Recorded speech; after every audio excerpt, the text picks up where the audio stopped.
están progresivamente acaparando la totalidad de las intervenciones de diferentes especialidades, ¿no?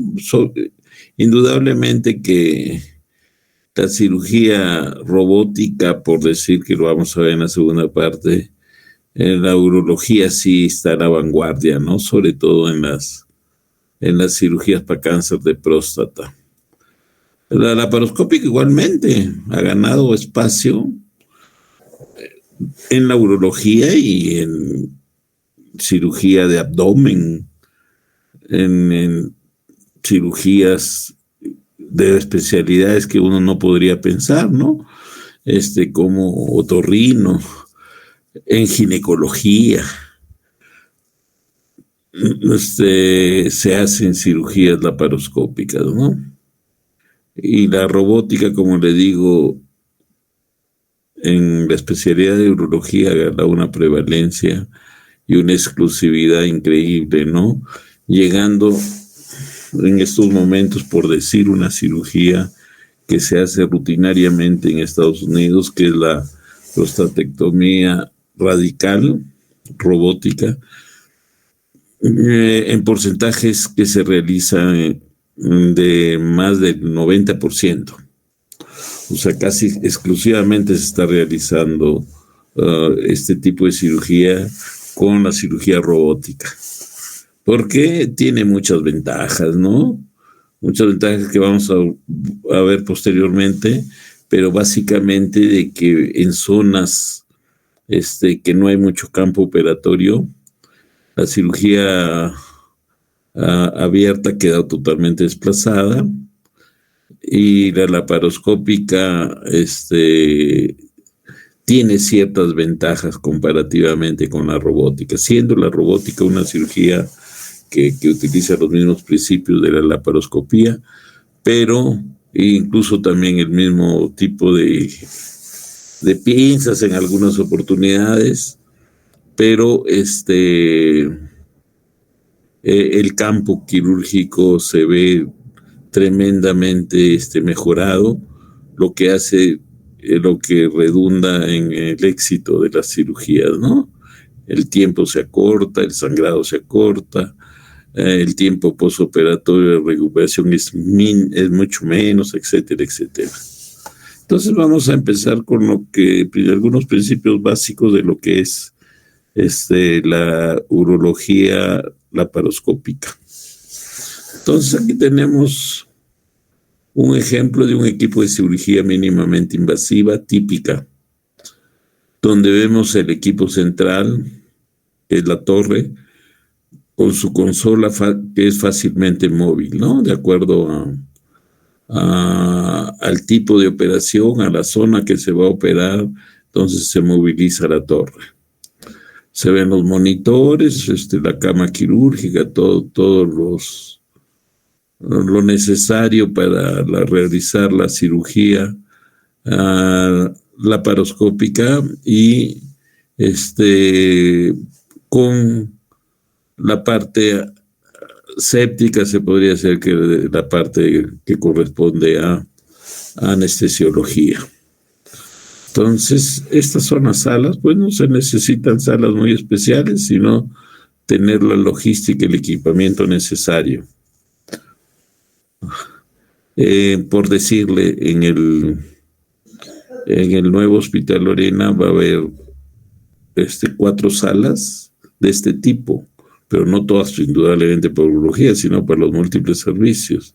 Y va a haber una sala especial de este tipo para emergencias y una sala híbrida que le llaman, donde es una sala más compleja, donde va a haber microscopio especial y también va a haber pues el arco en C, que es la fluoroscopía móvil.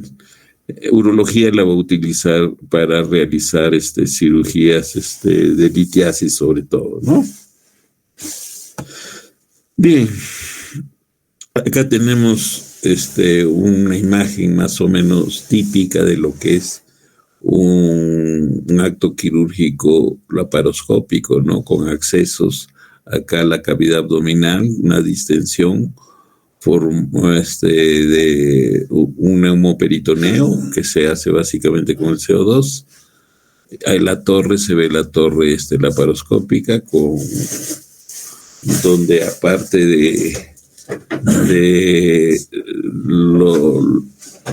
el equipo de insuflación, tenemos el equipo de luz fría, tenemos la videocámara, etcétera, etcétera.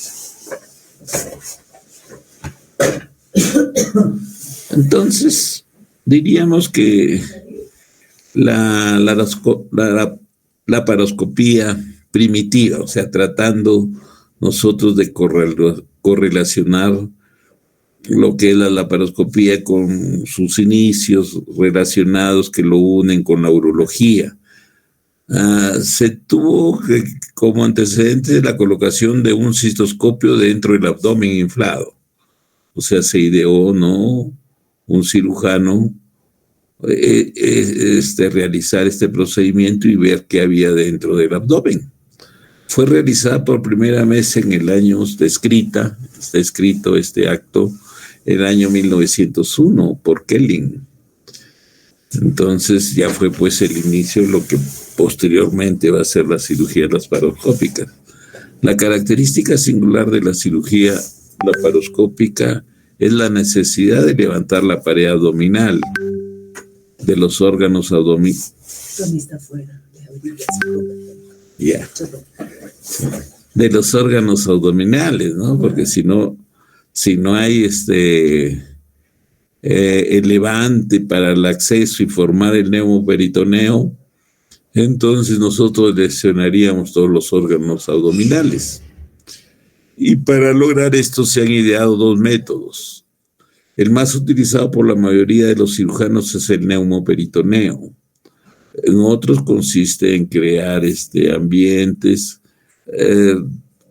o áreas laparoscópicas insuflando, por decir lo que se podría llamar tipo globos que distienden las cavidades virtuales para poder acceder a la cirugía laparoscópica. Ese es menos utilizado. El que más se utiliza largamente, incluso también por la urología, es el neumoperitoneo. O sea, para el acceso a los órganos retroperitoneales se accede por el abdomen. Eso lo realiza la mayoría de los laparoscopistas. Yo diría que casi la totalidad, porque el acceso es más rápido, más y permite la realización de los procedimientos con mayor tranquilidad y menos incomodidad. El neumoperitoneo de dióxido de carbono utilizado para la laparoscopía induce algunas consecuencias fisiopatológicas únicas, o sea que produce ciertas alteraciones, pero no son tan peligrosas, hay que conocerlas y el equipo, tanto anestesiológico como cirujano, se dan cuenta y se corrige rápidamente. La laparoscopía durante el embarazo se realiza mejor en el segundo trimestre y es segura si se efectúa un control apropiado.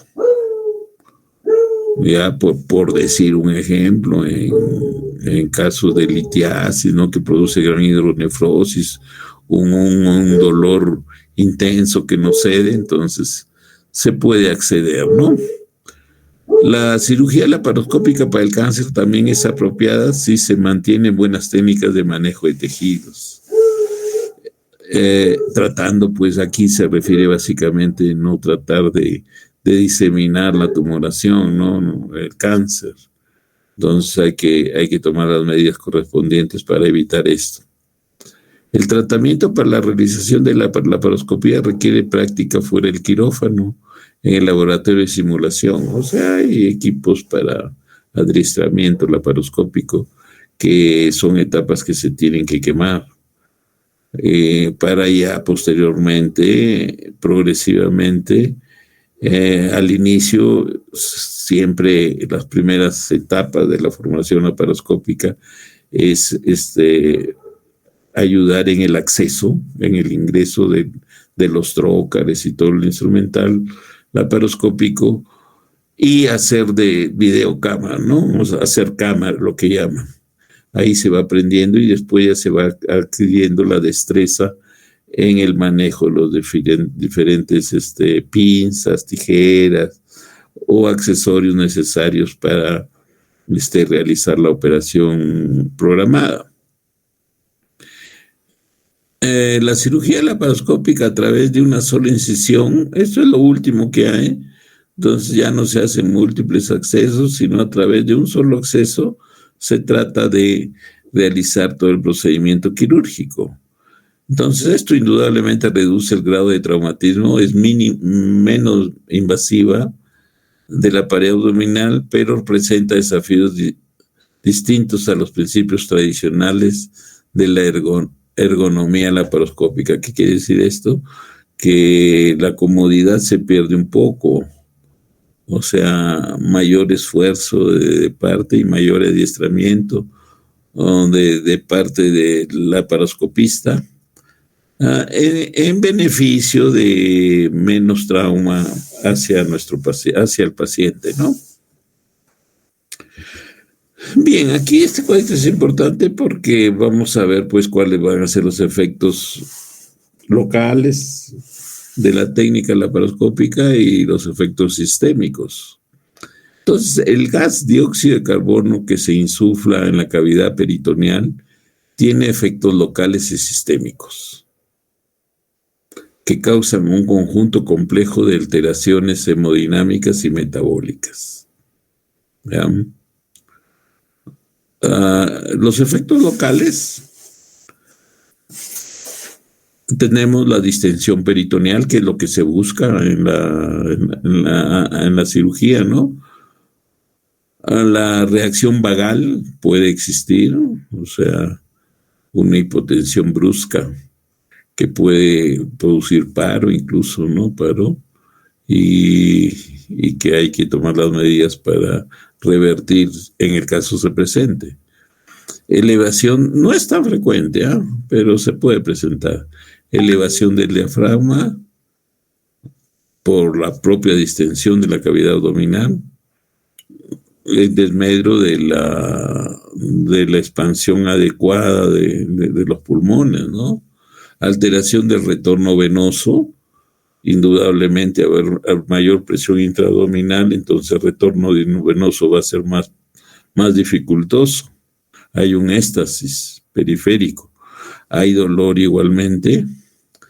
En cuanto a los efectos sistémicos, tenemos hipercapnia, que se está insuflando CO2, acidosis, consecuencia de lo anterior, aumento de la poscarga, incremento de las catecolaminas, incremento de la carga miocárdica. Entonces, esos son los efectos locales y sistémicos que se pueden producir, que se producen en mayor o menor grado con la introducción, con la insuflación del CO2. Entonces, los cambios que pueden haber en la fisiología de la laparoscopía no son exclusivamente, pues, por decir, mecánicos y sistémicos mencionados anteriormente, sino que tienen algunos de ellos características propias. Tenemos, por ejemplo, en cuanto a la fisiología cardiovascular, con el neumoperitoneo la presión intraabdominal aumenta, eso no hay duda, ¿no? Eso es lo que tratamos de conseguir, lo que provoca un incremento de la resistencia vascular. Es obvio, ¿no? Va a haber una disminución del retorno venoso que afectará el gasto cardíaco. La absorción de dióxido de carbono, CO2, el gas de insuflación más utilizado, tiene varios efectos cardiovasculares. La hipercapnia moderada produce un aumento en el gasto cardíaco y la presión arterial. Además, una disminución en la resistencia vascular periférica. que contrarresta los efectos mecánicos del neumoperitoneal, como que hay una compensación, ¿no? Por lo general, la presión intraabdominal de 15 milímetros de mercurio e hipercapnia moderada en pacientes sanos produce un estado hiperdinámico. Básicamente la presión venosa central, la resistencia vascular periférica, la frecuencia cardíaca y la presión arterial van a estar aumentadas. Pero no se altera en forma importante el gasto cardíaco. Acá tenemos un esquemita para ver, ¿no?, cómo el aumento de la presión intraabdominal va a hacer que se compriman, como se ve en esta imagen, en este esquemita, tanto el sistema pues de retorno como el de salida, ¿no? El sistema venoso y el sistema arterial se ven afectados. Entonces vamos a ver algunas complicaciones fisiológicas cardiovasculares. Tenemos que el neumoperitoneado de tensión se presenta cuando la presión intraabdominal es excesiva. Es mayor de 40 milímetros de mercurio. Es bien raro que suceda esto porque los monitores te dan la alarma y el anestesiólogo debería estar al lado del paciente y rápidamente, o los mismos cirujanos o los ayudantes se dan cuenta, ¿no? Pero puede suceder. Se produce una resistencia vascular crítica. Sucede que el retorno venoso, el gasto cardíaco y la presión caen súbitamente. El estado del volumen debe ser corregido antes de la laparoscopía para evitar esta compensación. O sea, debe entrar debidamente hidratado el paciente, ¿no? Bien compensadito. Siempre debe evitarse que la presión intraabdominal suba por encima de los 15 a 20 milímetros de mercurio. Eso está establecido. Otra complicación podría ser las arritmias cardíacas, que se dan cuando la presión arterial de CO2 es muy alta. La prevención de la hipercapnia evita las taquiarritmias. Puede haber como complicación sobrecarga de líquido. La laparoscopía predispone a una sobrecarga de volumen, por lo que durante la misma el aporte intraoperatorio de líquidos debe restringirse al reemplazo de la pérdida sanguínea. O sea, no hay que sobrehidratar o hidratar de más al paciente. O sea, se reemplaza la pérdida sanguínea más una velocidad de mantenimiento que puede ser de 5 mililitros por kilo por hora. La trombosis venosa. La presión intraabdominal aumenta durante la laparoscopía y produce una disminución del retorno venoso de las extremidades inferiores. Llevando a un éxtasis venoso en esta zona, se debe usar profilaxis para la trombosis venosa para todos los procedimientos laparoscópicos de mediana o larga duración, importantes. ¿Ya? Entonces, esto a veces no se cumple porque el cirujano, hay veces supone que puede aumentar el sangrado usando la profilaxis y en algunas veces, oportunidades, se obvia esto corriendo el riesgo de la probable presentación de la trombosis venosa. En cuanto a la fisiología pulmonar, ácido base, que se presenta en la laparoscopía. El CO2 durante una laparoscopía intraperitoneal con CO2 a presiones usuales equivale a añadir del 5 al 25% a la producción basal corporal de CO2. Las complicaciones pulmonares ácido base y relacionadas con el gas insuflado son la hipercapnia, explosión intraabdominal raro, acidosis se presenta, colección de gas extraperitoneal y embolia gaseosa venosa.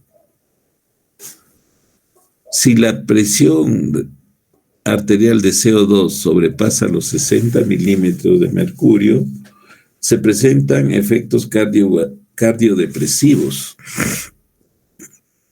Puede presentarse colapso cardiovascular, acidosis grave y arritmias mortales. Con presiones de insuflación de gas mayores de 20 milímetros de mercurio puede producirse una acidosis metabólica debido a la retención de ácidos por el gasto urinario disminuido. La embolia gaseosa venosa es el paso de burbujas de gas a través del sistema venoso. Entran al sistema venoso, dentro del corazón y la circulación pulmonar. En casos graves, la embolia gaseosa venosa, el circuito de flujo del lado derecho del corazón se bloquea, produciendo hipoxemia, hipercapnia y gasto cardíaco disminuido. La embolia gaseosa venosa se presenta en el 1% de los casos de cirugía laparoscópica. La embolia gaseosa venosa se manifiesta por hipoxemia, signos de edema pulmonar, presión aumentada de las vías aéreas, hipotensión, distensión de la vena yugular, plétora facial y arritmias. El tratamiento de la embolia gaseosa venosa es la desinflación inmediata, ventilación con oxígeno puro al 100%, de oxígeno al 100%. Ese es el tratamiento. Vamos a ir ya algunas técnicas básicas de la laparoscopía. En cuanto a la preparación preoperatoria, se debe siempre informar el tipo de cirugía que se le va a practicar al paciente, las posibilidades de la conversión y la experiencia del cirujano, del laparoscopista, en el tipo de operación que se va a realizar. El día anterior a la cirugía, el paciente cumple con una dieta ligera, líquida. En sala de operaciones, el equipo primario de laparoscopía se coloca frente al cirujano. Para un procedimiento pélvico, la torre de laparoscopía va en la zona de los pies del paciente. Todo el equipo debe revisarse antes, debe verificarse la presión correcta del tanque de CO2 y debe estar disponible un segundo tanque ante la eventualidad de que se acabe el tanque de inicio. Igualmente hay que tener, no al lado, pero disponible una torre laparoscópica ante la falla de cualquier alguno de los elementos contributorios de la cirugía. Luego de la inducción de la anestesia general y la intubación endotraqueal, se inserta una sonda de Foley y una sonda nasogástrica. Acá tenemos una sala de cirugía laparoscópica. Para un procedimiento pélvico, el paciente se coloca en posición supina. Para procedimientos transperitoneales del retroperitoneo, es más segura una posición lateral, no semilateral, sin inclinación de la mesa. Los procedimientos retroperitoneo neoscópicos directos se usa la posición lateral completa del lado con inclinación de la mesa. O sea, son posiciones de acuerdo al tipo de cirugía, si se va a operar la zona pélvica o se va a operar en urología la zona retroperitoneal. En cuanto al ingreso, la formación del neumoperitoneo, ¿cómo logramos nosotros introducir el CO2? Los dos métodos más comunes de insuflación para crear un neumoperitoneo son la técnica cerrada, que es con la aguja de Berries, que cada vez pierde adeptos por las complicaciones que pueden haber, y la bajo visión abierta con la cánula de Hassan. La aguja de BRS se coloca a través de una pequeña incisión en la pila abdominal en el sitio elegido del primer puerto, que generalmente la zona umbilical. Se inserta perpendicularmente a la pared abdominal, inclinándola ligeramente fuera de los grandes vasos de la línea media. Hay dos líneas de resistencia que tiene que atravesar la aguja. A medida que se atraviesa la capa, la primera sería la capa facial, la fascia, y luego la membrana vía peritoneal. Son dos que deben atravesarse con la aguja de BRS. Son dos resistencias que hay. Acá tenemos la aguja de BRS que ingresa en la zona paraumbilical y entra a la cavidad abdominal y se empieza la insuflación. La cánula de Hassan es bajo visión directa. Actualmente no tanto se usa cualquier trocar y se va progresando con las paredes de la pared abdominal, bajo visión directa, hasta que se logra entrar con un trocar. Después se introduce ya generalmente el telescopio, la óptica, para ya introducir previa insuflación. Se introducen los otros trocar y por lo tanto se puede acceder con las diferentes pinzas necesarias para la cirugía. Entonces acá es cuando no se logra, con la aguja de BRS, no se logra atravesar bien la primera resistencia o la segunda resistencia, no se llega a atravesar la segunda resistencia y se queda en la pared la aguja. Entonces vamos a ver posteriormente cómo nosotros logramos darnos cuenta de este detalle. En cuanto la punta de la aguja está ya en espacio peritoneal, primero se coloca una jeringa de 10 mililitros, llena la mitad con solución salina en el cubo de agua y se mueve el émbolo hacia atrás. No se aspira ni gas ni líquido. A continuación se inyecta casi toda la solución salina a través de la aguja y se intenta aspirarla. Debe fluir con facilidad y no regresar con la aspiración. O sea, se ingresa el líquido, pero no debe salir líquido. Finalmente se coloca una gota de solución salina en el cubo de la jeringa, de la aguja de BRS, y debe caer con rapidez dentro del abdomen. O sea, a chorro rápido entra todo el líquido. Eso quiere decir que ya se está en cavidad. Y se empieza a insuflar, ¿no?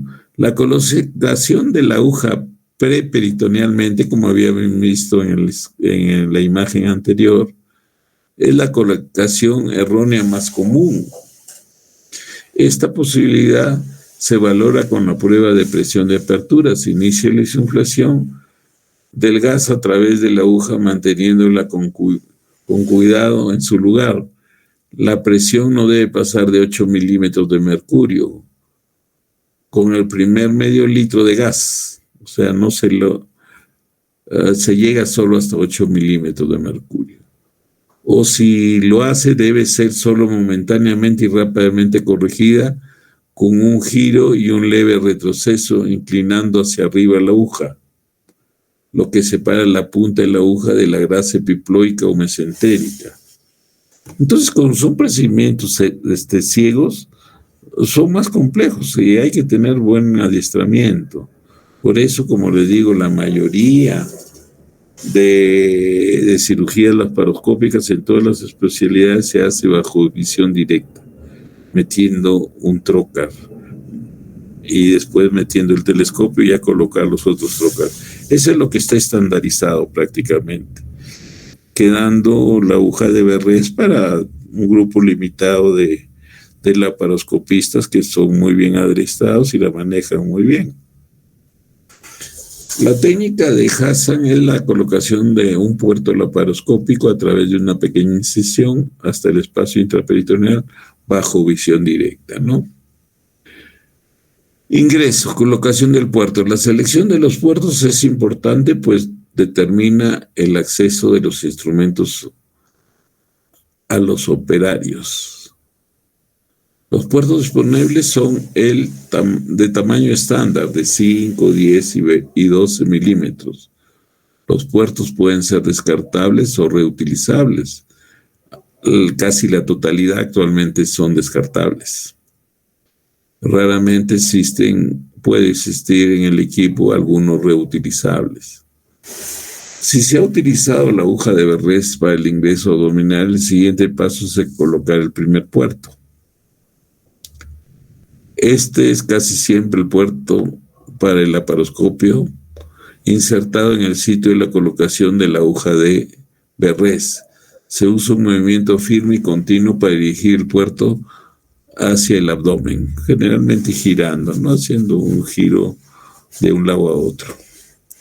Para evitar la desviación inadvertida del puerto durante el procedimiento, se ancla en la piel mediante sutura. Se inserta el laparoscopio y se inspeccionan los contenidos intraperitoneales. Los siguientes puertos se van a colocar bajo control visual a través del laparoscopio. Acá tenemos en la parte superior la puntita de la aguja de Verres. En el lado de abajo se ve la aguja de Verres sostenida al nivel de la base. Estirada con el pulgar y el índice, o sea, levantada, ¿no? En el ombligo, la pared abdominal se sujeta con los dos dedos o con un clip de toalla penetrante para elevar la pared abdominal lejos de las estructuras que pueden estar en la parte interior subyacentes. La técnica de laparoscopía abierta implica la identificación e incisión del peritoneo, seguida de la colocación de un trocar especializado con un manguito cónico para mantener un sello de gas. Las alas especializadas en el trocar se unen a las suturas colocadas a través de la fascia para evitar la pérdida del sello de gas. Entonces acá lo que sería más o menos los accesos. En buena parte de las cirugías que se hacen siempre hay que lograr tener esta formación poligonal, ¿no? La configuración de diamante creada al colocar el telescopio entre la mano izquierda y la derecha rebajada del objetivo unos 15 centímetros. La distancia entre la mano izquierda y derecha, ahí están. Ustedes ven la mano izquierda y derecha. Perdón. Entre la mano derecha y la izquierda también es idealmente de 10 a 15 centímetros. Es un verdadero rombo, ¿no? En esta configuración de diamante del béisbol, el sitio quirúrgico ocupa la posición de la segunda base. O sea, esta sería la segunda base, por ejemplo, si queremos acceder al riñón, esa sería la punta, ¿no? La segunda base, y de ahí se hace el rombo con los accesos. ¿Ya? Entonces, teniendo el telescopio pues en la parte opuesta al órgano a intervenir, haciendo este rombo para la mano, el telescopio en la parte baja, que generalmente lo maneja el ayudante, y las manos del laparoscopista que va a hacer la cirugía, en este caso, por decir, a nivel de la pelvis renal o de riñón. Entonces el acceso, por ejemplo, hay un absceso para entrar al retroperitoneo que se hace lo mismo que se hacía con la cirugía abierta. Se ingresa por el parieto cólico, se despega, hay veces hay que hacer la separación del duodeno en el lado derecho para acceder netamente al riñón, a la parte del hilio renal. Entonces acá tenemos las diferentes puntas de los laparoscopios. Entonces este sería de 0 grados, visión directa. Hay una angulación de 30 grados, o sea que la imagen que se ve es en este ángulo más o menos, hacia abajo. Y este es mucho más inclinado con un ángulo de 70 grados. Entonces estos son los más utilizados, de 70 y 30 grados. O sea que no hay visión directa de frente, sino hacia abajo, que favorece la realización de los procedimientos con los diferentes pinzas, tijeras, el hook, etcétera, etcétera. Entonces acá tenemos el telescopio de lentes cilíndricas de Hopkins, que incluye una serie de lentes cilíndricas que transmiten la luz ocular de manera efectiva. La cámara de video se coloca en el ocular, acá está, en la óptica, en el lente, se coloca la videocámara proporciona la imagen de trabajo, o sea que transmite al monitor todo lo que está sucediendo a través del laparoscopio. La imagen es tan clara como el eslabón más débil de la cadena de imágenes. CCD, dispositivo de carga apropiada. Entonces acá tenemos también pues la fuente de luz fría, y también cómo vamos a insuflar, ¿no? Cómo va a ingresar el CO2, y también los diferentes accesos para los elementos de trabajo, ¿no? En el caso del telescopio no entran los elementos de trabajo, que sí entran por los puertos de la mano derecha e izquierda.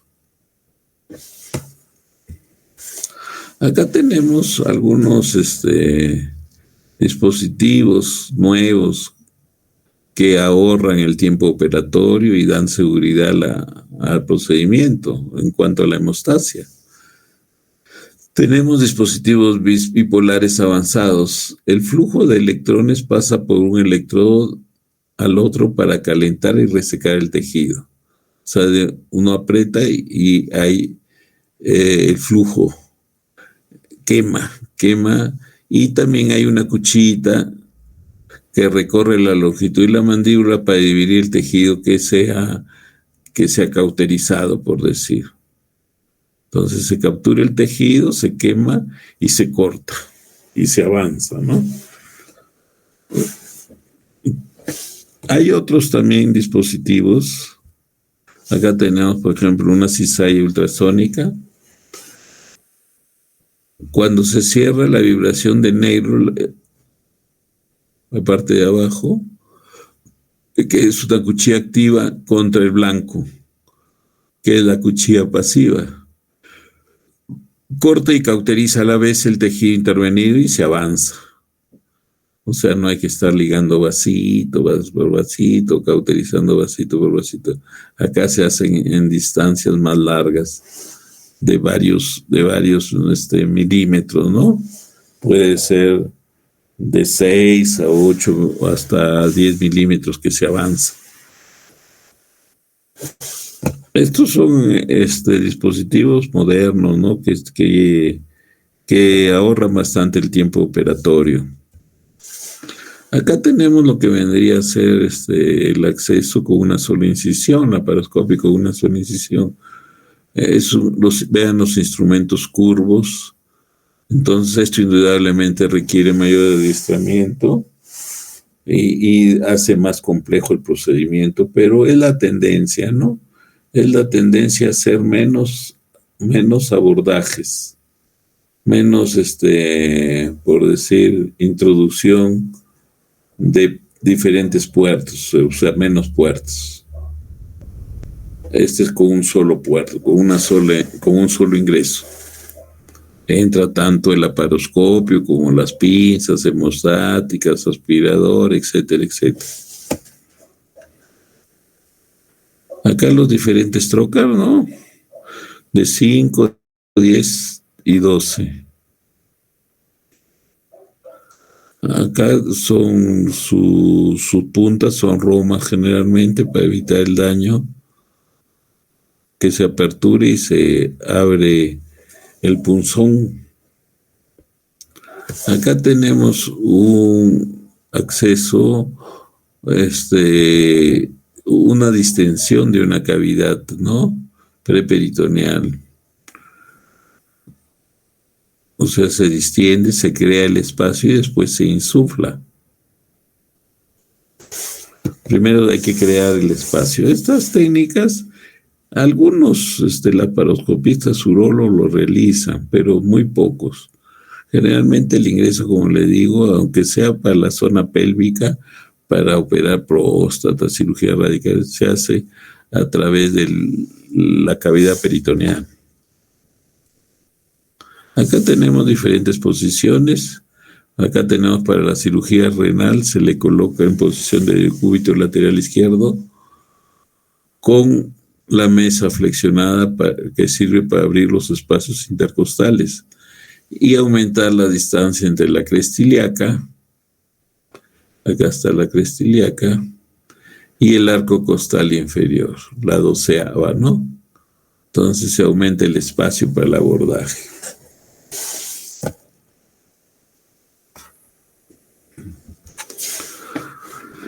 Acá ya en acción tenemos el laparoscopio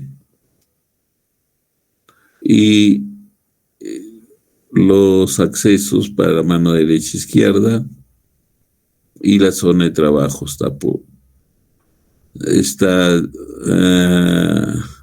iluminada. Acá hay otro acceso, este es con cuatro accesos, ¿no? Uno para para el laparoscopio, dos para las manos del cirujano y otro para la ayudante. Acá está la mano del cirujano y una para el ayudante, ¿no?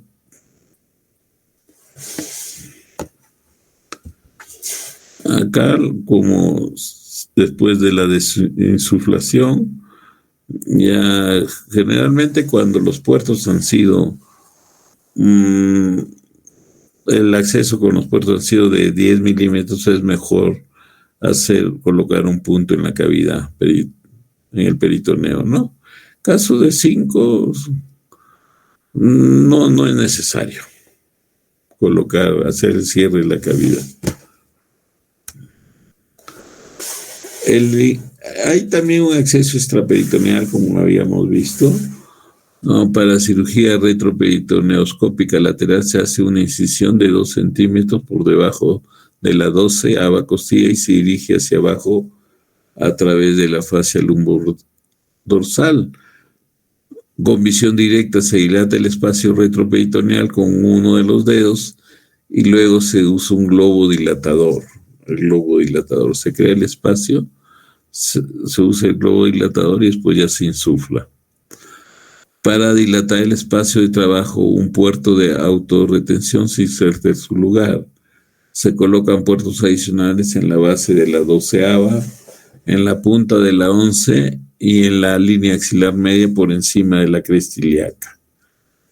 Para cirugía extraperitoneal pélvica, el globo dilatador se coloca directamente de la incisión infraumbilical y luego se desliza hacia abajo desde el interior de la vaina recto hasta el hueso púbico, donde se usa para agrandar el espacio preperitoneal. Entonces estos accesos están bastante restringidos, pero existen, ¿no? Existen.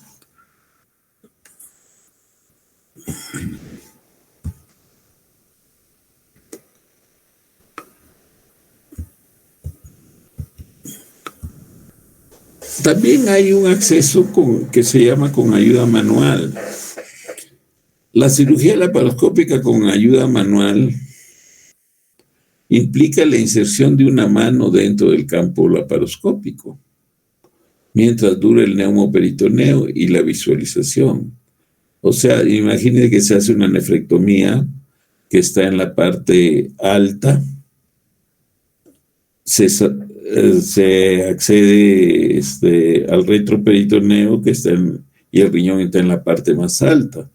Entonces el acceso manual se hace por la zona suprapúbica, con unos aditamentos especiales para que no haya fuga del CO2.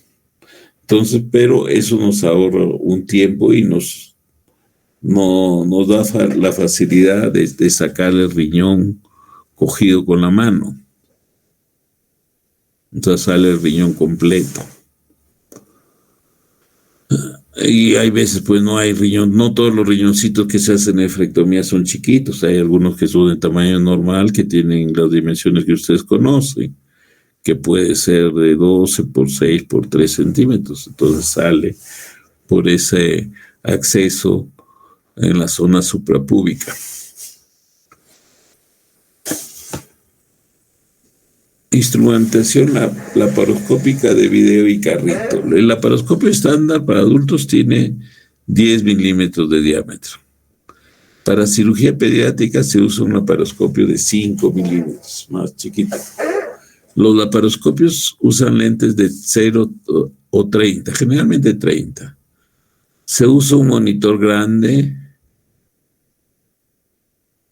una potente fuente de luz fría y una caja de cámara para el video. También se usa el insuflador. Todo es el equipamiento para una cirugía laparoscópica. Un insuflador de flujo alto y una unidad de electrocauterio. Y también para aspirar, para realizar ingreso de líquido y aspirar, hacer lavados.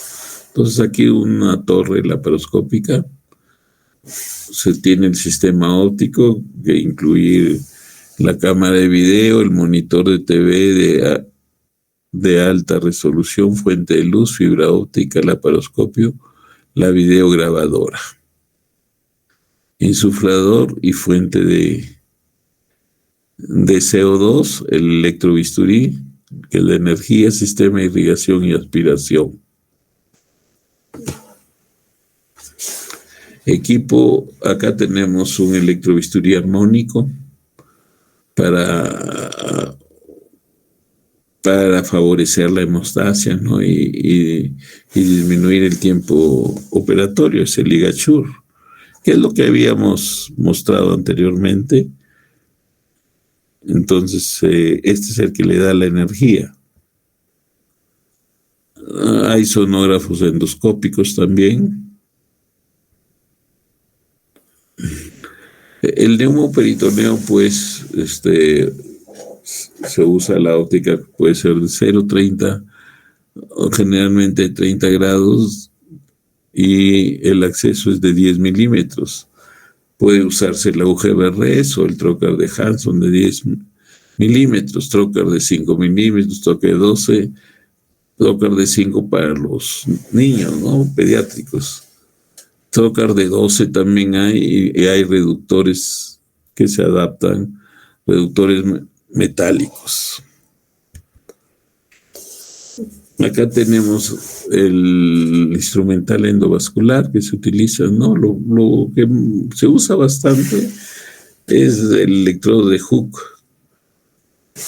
que tiene una formecita como acá está el electrodo de Hooke. Las pinzas bipolares, la tijera, el endodisector de Maryland, muy utilizada, una tijerita. La endotijera monopolar de 10, el endodisector en ángulo recto, el irrigador y aspirador.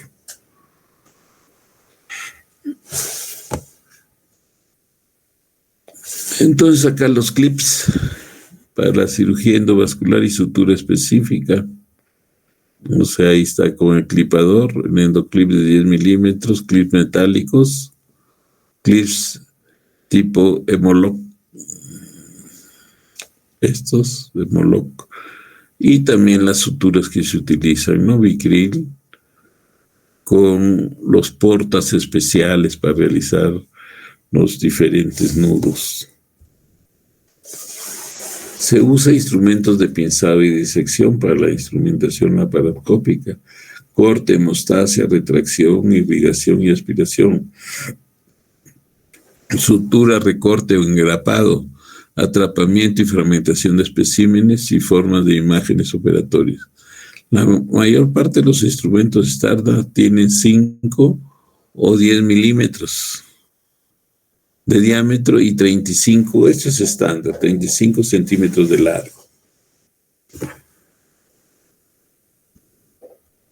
¿Cómo se sale del abdomen? Una vez concluida la cirugía, hay que retirar todos los instrumentos. Entonces, cuando se termina, se inspecciona el campo operatorio a 5 milímetros de mercurio, o sea, ya que no haya una sobredistensión. Esto con la idea de ver zonas de sangrado, ¿no?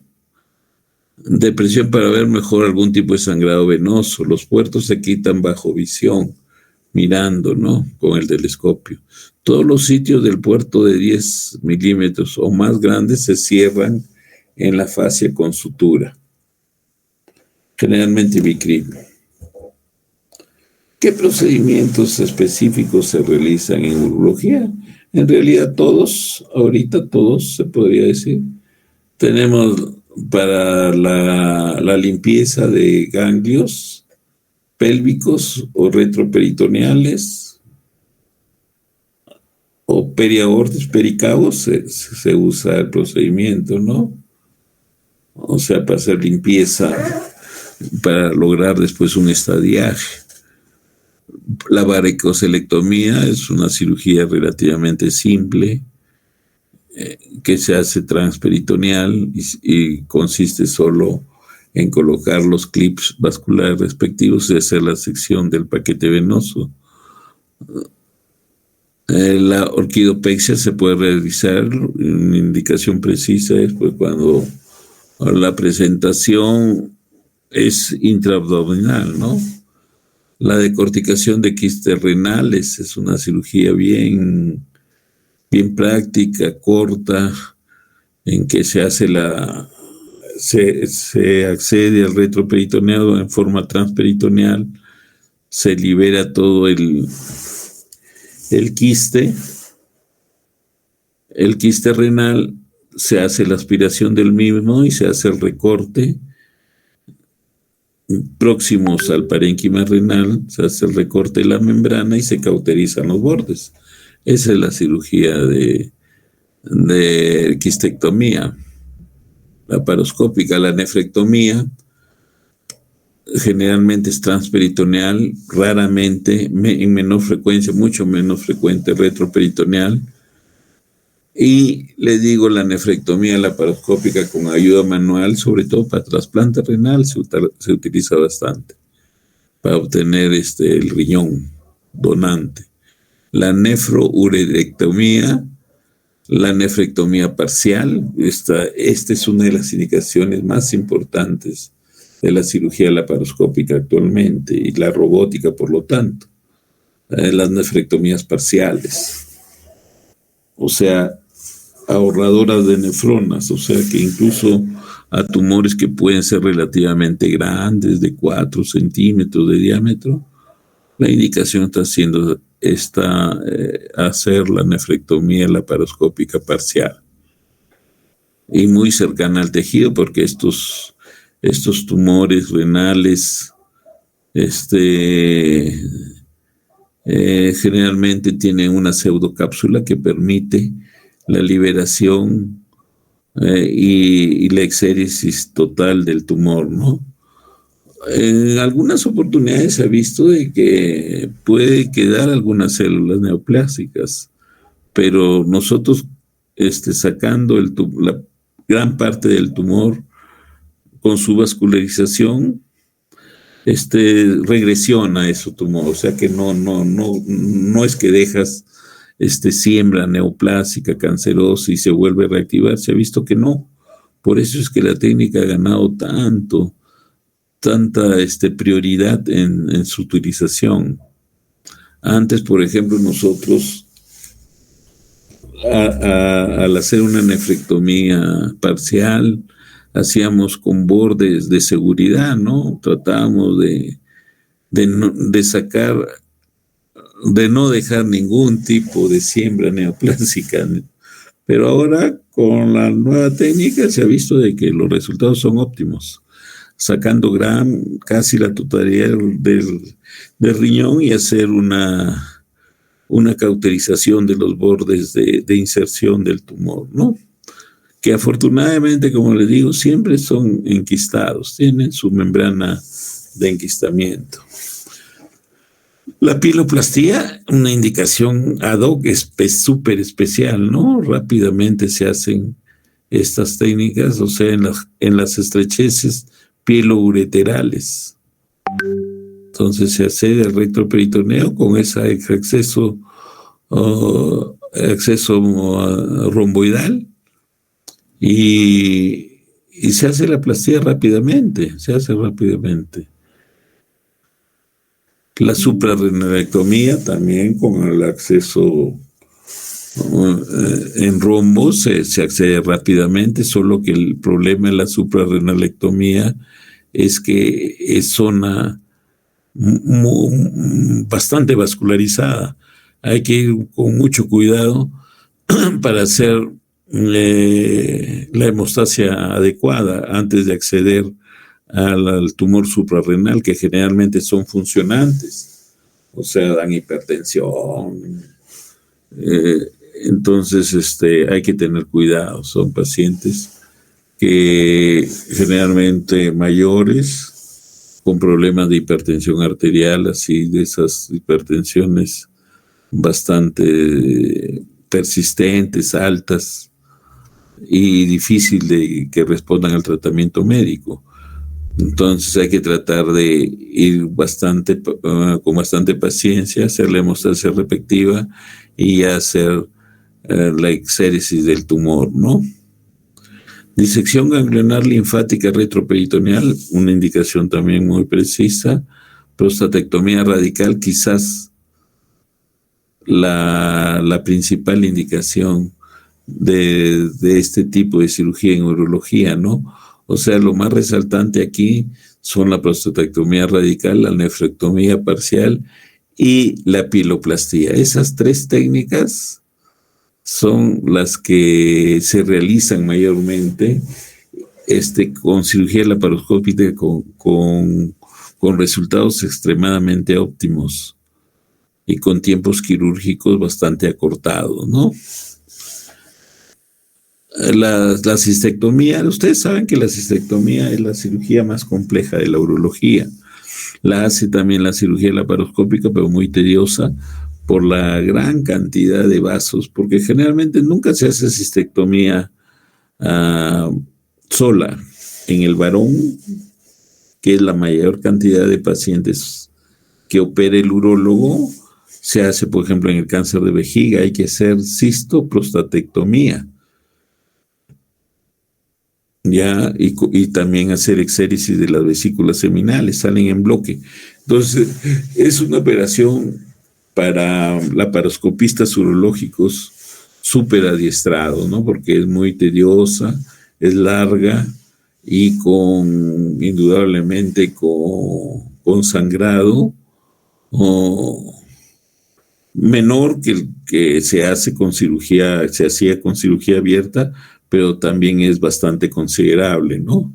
Estos pacientes tienen que necesariamente entrar con 2 o 3 paquetes globulares ante la eventualidad de un sangrado, ¿no? Entonces acá tenemos los diferentes accesos para la zona pélvica, para próstata básicamente. Acá tenemos los accesos ya para zona de riñón, o sea, retroperitoneal.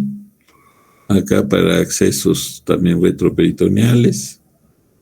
La vía retroperitoneales, entonces hay que colocar al paciente y cirujanos en lombotomía clásica, como si fuéramos a hacer una cirugía abierta. acceso al retroperitoneo y creación de neumoperitoneo y colocación de trócares, acceso al ilio, disección suprailiar, sección del uréter y vasos gonadales, exéresis de la pieza embolsada, ¿no? Entonces, cuando se utiliza la mano asistida, se inicia mediante una incisión de 7 a 9 centímetros, se introduce la mano del cirujano para sacar la pieza operatoria, colocación del paciente, incisión abdominal y colocación del dispositivo. Hay un dispositivo especial para que no haya fuga del CO2, mano asistida del cirujano, colocación de tus trócares. El resto de pasos quirúrgicos son equivalentes a los descritos en la nefrectomía laparoscópica pura, ¿no? Acá una nefrectomía laparoscópica, mano asistida, miren la incisión que se hace.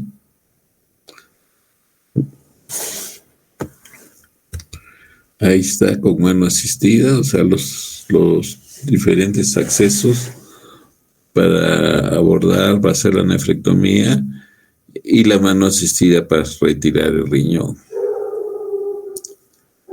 Acá nefrectomía radical laparoscópica, la posición de cúbito lateral, lumbectomía con mesa de flex, colocación de la sonda de Foley. La nefrectomía radical laparoscópica cumple los mismos pasos que se hacía en la cirugía abierta. Entonces hay que hacer la disección del ilio, disección de la arteria renal, del pedículo renal, clampaje de los mismos, colocación del riñón en una lap para la morcelación. O sea, cuando no se hace mano asistida, el riñón no va a salir por los puntos de acceso con los trócares. Entonces, tiene que hacerse una morcelación. El morcelador básicamente vuelve como un batido el tejido renal y sale en una forma semilíquida, así pastosa, para el estudio anatomopatológico. Acá la liberación del colon siempre se accede por la línea avascular que la llamamos, que es por el parieto cólico, derecho o izquierdo, de acuerdo a la zona que se va a trabajar. Se hace un abordaje que es generalmente avascular, o sea, es sangrado mínimo. Entonces se llega al retroperitoneo, se libera la cara anterior del riñón, se busca el uréter para hacer su clampaje y su ligadura, sección, ligadura. Se aborda el pedículo renal, se hace el clampaje respectivo, hay colocación del hemólogo, se liga. Generalmente es mejor hacer la ligadura y la sección de la vena porque es anterior. Posteriormente, ya una vez liberada, seccionada la vena, aparece la arteria. El uréter igualmente hay que disecarlo, liberarlo y seccionarlo. Liberación final ya de riñón, ya está libre. Hay que hacer la extracción de riñón con morcelador o con mano asistida. Entonces acá como se hace una nefrectomía parcial laparoscópica, entonces saca el tumor, se cierra la vía canalicular, o sea, el urotelio se cierra y después se cierra el parénquima. La prostatectomía radical. Entonces, hay 4 o 5 puertos, ¿no? Esta es la posición de la prostatectomía radical laparoscópica. O sea, bien forzado, ¿no? Inclinado el tren del Lembour. Acá los diferentes accesos, generalmente es 4 o 5 accesos. La pieloplastia laparoscópica se accede al riñón por el parieto cólico, se separa la vía digestiva, en el lado derecho el duodeno con la maniobra de Kocher, y se accede directamente a la zona del ilio, donde se va a visualizar pues la estrechez, como ven en el lado izquierdo. Se hace la sección y la ampliación del borde. O sea, no solo se secciona porque va a quedar un borde estrecho, sino que se le hace una ampliación de una sección de 1 centímetro y eso se une con la pelvis. Acá está el acceso a la pelvis y se hace el cierre. Entonces, lo más difícil aquí, indudablemente, es colocar los puntos, porque son varios puntos, pero generalmente se hace un surjet. Se hace un punto a un lado, a otro lado, y se hace surjet de la cara posterior primero, se da la vuelta y se hace la cara anterior. Es la misma técnica que se hacía con la cirugía abierta, que hemos hecho con cirugía abierta, que es la técnica de Anders o Heinz. Es la misma técnica, solo que vía laparoscópica usando accesos diferentes, ¿no? Acá está la pieloplastia laparoscópica. Ahora hay endotrainers, o sea que no necesita estar colocando puntos, sino que con un dispositivo coloca todos los puntos a la vez, casi. Es una sutura mecánica. Complicaciones de la cirugía laparoscópica. Las complicaciones intraoperatorias son lesión vascular o de alguna víscera abdominal. Se requiere en algunas oportunidades realizar cirugía abierta o la conversión. Cada vez son menos por el mayor adiestramiento que va adquiriendo el laparoscopista, ¿no? A ver, continuamos con cirugía robótica. Vamos a parar unos 5 minutitos, me esperan, ¿ya? Bien.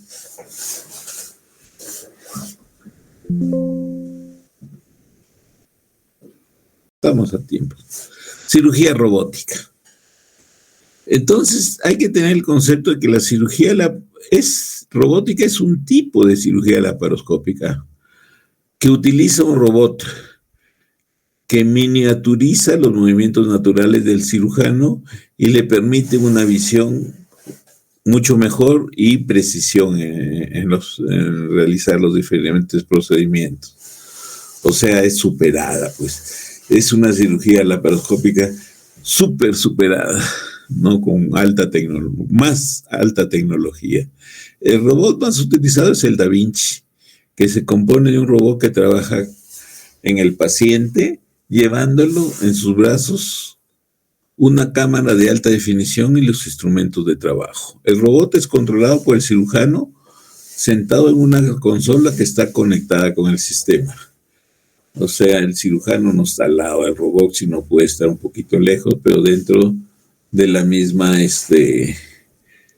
sala de operaciones, ¿no? El robot es una extensión del cirujano.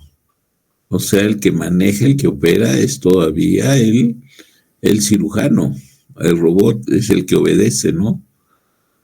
Es una cirugía segura que puede presentar complicaciones que son en menor número que la cirugía abierta. En cirujanos robóticos bien adiestrados, indudablemente, ¿no? Es superior a la cirugía laparoscópica convencional, pues tiene visión tridimensional. O sea, la laparoscópica es bidimensional, o sea, 2 dimensiones nomás. Entonces, esta sí tiene tridimensional. Reducción del temblor y posición ergonómica, o sea, el robot es ordenado, pero el robot no tiembla, pues, ¿no? En cambio, el cirujano, si él estuviera haciendo la cirugía laparoscópica, sí tiembla. Entonces, y como son campos tan pequeños donde se hace la cirugía, por ejemplo, en la zona para la prostatectomía retropúbica, laparoscópica, entonces el campo operatorio es bien chiquito. Claro que los telescopios, el laparoscopio aumenta la imagen bastante, pero de todas maneras la mano tiembla de todas maneras y como son, por decir, vasos pequeños y algunos de ellos muy importantes que hay que tratar de preservar algunas estructuras en algunos momentos. Entonces ahí es donde la mano del cirujano puede temblar y puede comprometer algunas estructuras nobles, ¿no? Que en la medida de lo posible se deben preservar. Cosa que no sucede con el robot es más frío. Y la posición ergonómica es de que la operación puede durar más tiempo, de repente, por decir, una cirugía de próstata radical puede durar, normalmente en una cirugía abierta dura 2 horas y media, 3 horas en promedio. En la robótica puede durar 3, 4 horas de acuerdo a la capacidad del cirujano robótico, el urólogo robótico. Entonces, pero son cirugías largas, ¿no? Y el cirujano no está estresado ahí al lado del paciente, sino más bien está en una consola, algo bastante confortable para él, haciendo trabajar la zona básicamente digital, sus dedos, y también hay pedales.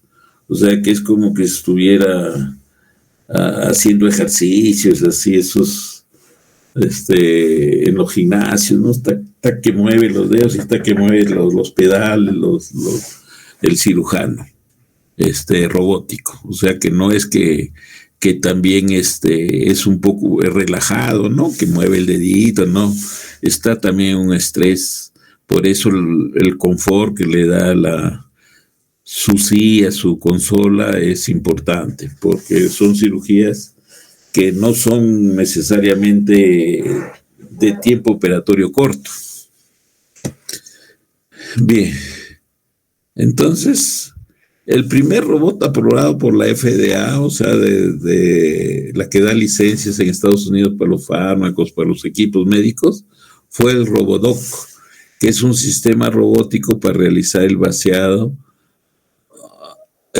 del fémur con mayor precisión en operaciones de sustitución de cadera. Entonces ahí es donde apareció el Robodoc. El primer robot aprobado por la FDA para intervenciones quirúrgicas abdominales fue el sistema endoscópico AESOP en Estados Unidos el año 94 del siglo pasado. El sistema Zeus, el año 98, introduce el concepto de telerobótica. El sistema quirúrgico, esto de telerobótica no ha evolucionado tanto por cuestiones éticas, ¿no? Pero se podría desarrollar más. Consiste en que, por decir, un cirujano robótico está, por decir, en Nueva York y puede estar operando en París o en Londres o en Lima, pero el cirujano está allá en Nueva York. O sea, medio que no ha tenido un desarrollo por cuestiones éticas, ¿no? Porque imagínense, evite el desarrollo o el progreso de los cirujanos propios de la región, los urólogos, laparoscopistas propios de la región. Entonces, ¿por qué? Porque aquel que tiene dinero dice, bueno, que con tal tecnología que me opere el mejor cirujano que existe actualmente en Estados Unidos, yo le voy a pagar.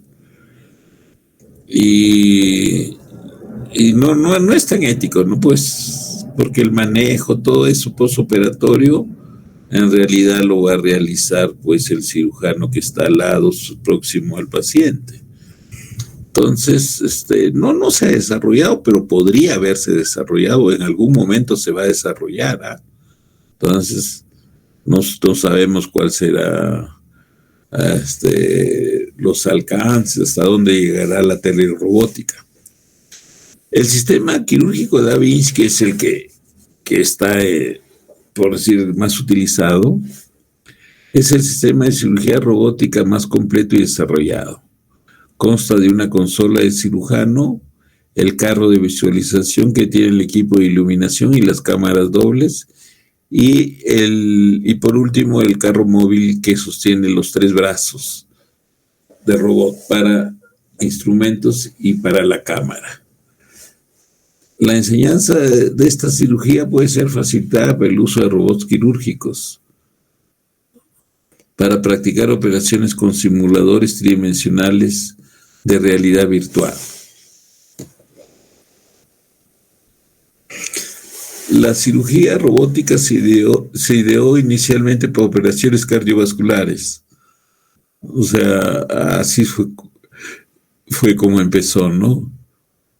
Pero en la urología ha causado gran impacto por el tipo de operaciones, ¿no?, que se realizan.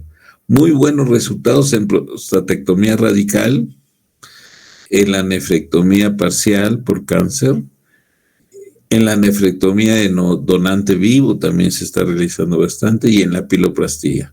Estas son las cirugías, por decir, predilectas, que mejor se han adaptado a la urología. En el año 2009 ya se habían realizado más de 60.000 prostatectomías robóticas. Actualmente más del 95% de las prostatectomías radicales llevadas a cabo en Estados Unidos se realizan con robot. Las ventajas de esta cirugía es que hay menos pérdida sanguínea y menor morbilidad. Entonces, en esto de los robots, ustedes como ven, pues todo ha empezado a fines del siglo pasado y en el presente siglo la cirugía robótica. Al inicio en Estados Unidos, los primeros robots salieron pues como tiene que ser en las universidades docentes del Estado. Entonces, por decir, se creado en cada estado de Estados Unidos, empezaron con 1 o 2 robots. Generalmente en las principales universidades del estado, en cada estado de Estados Unidos. Se empezó y se pensaba de que la utilización iba a demorar buenos años, por decir 15, 20 años, en estandarizarse. Pero fue tal el crecimiento que en menos de 10 años, 10, 12 años, todas las universidades, casi de todo nivel, no siendo las principales, sino todos los centros docentes universitarios de medicina, tenían sus robots, porque la cirugía robótica, igual que la laparoscópica, no se puede realizar con una sola, en el caso de la laparoscópica, con una sola torre, sino tienes que tener una sustituta. Igual un robot no puede operar solito porque pasa algo y no hay otro robot que pueda culminar la cirugía. Entonces necesariamente tienen que haber, pero lo que se pensó que iba a demorar unos 20, 25 años, se logró en 10, 12 años. Y tan es así que ahorita pues todos los centros quirúrgicos de Estados Unidos, toditos tienen